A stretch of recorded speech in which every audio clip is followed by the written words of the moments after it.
what player that you have seen over the last couple of years reminds your game of yourself? I would say that it's a combination of guys. I think Travis Kelce's ability to just catch the football and his ability to be a weapon for Patrick Mahomes, I think I can apply that to my game as well, just because of how nimble he is and how shifty he is. But also, George Kittle is not an oversized tight end, but what he does in the run game, I mean, don't get me wrong, he's an elite receiver too, but what he does in the run game is just so impressive because he doesn't do it at 275 pounds. He does what he does at 245 to 250, and that's really where I range at. So I would say those two guys, I mean, obviously, right, they're the best two guys in the league. So I definitely think that I could, by the end of my career, that I could be amongst the elite players just because of the traits that I have and what I bring to the position. But those two guys are my favorite right now. I also like what Jonnu Smith does at the position. And then the rookie last year from Tennessee, Chigozie Okonkwo, he had a phenomenal rookie year. And it was impressive. And the way that the Titans were able to use him out of the backfield and get him ISO'd against linebackers, and the target share that he got in Tennessee was impressive. So I think a combination of those three guys is what my ceiling could be.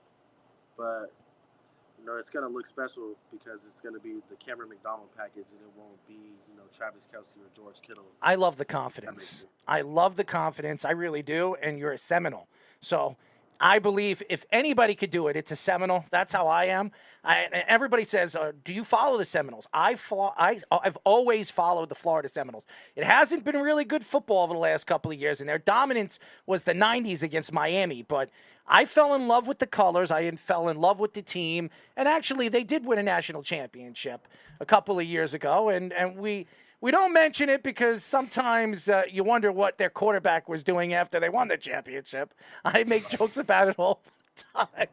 I love Jameis Winston, and I met him in Miami. He is a funny guy, but every time, if I ever brought that up to him, it would have been one of the funniest things I would love to hear why he would walk out of a supermarket with a bunch of crab legs. I think it's hilarious, but that's Jameis Winston. And also, don't ever do that pep talk he had against the Saints where he was sucking on his fingers at the beginning of the game either.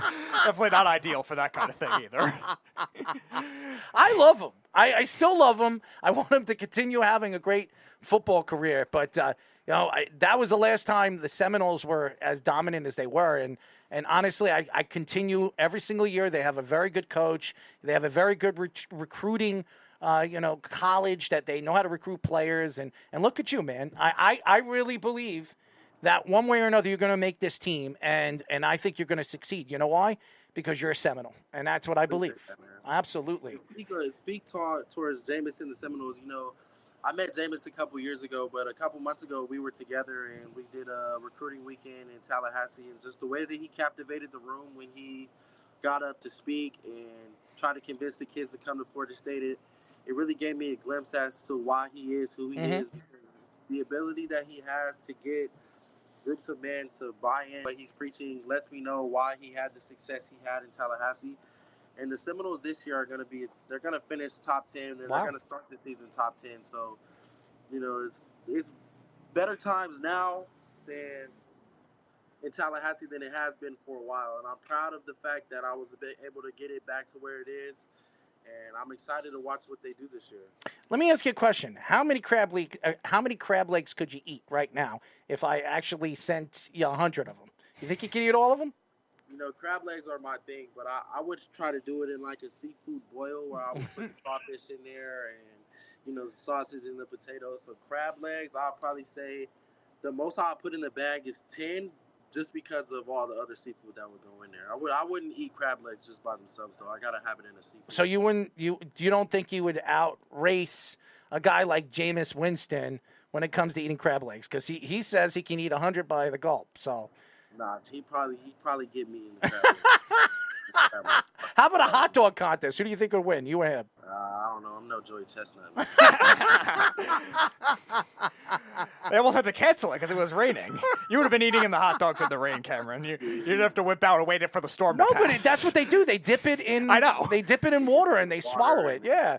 So that wouldn't be bad. I mean, that would be good for That's them. why it made no sense to cancel it. It was like, or postpone it. They ended up doing it, but still, it's already wet enough anyway. Why not do it more? That's how they do it, man.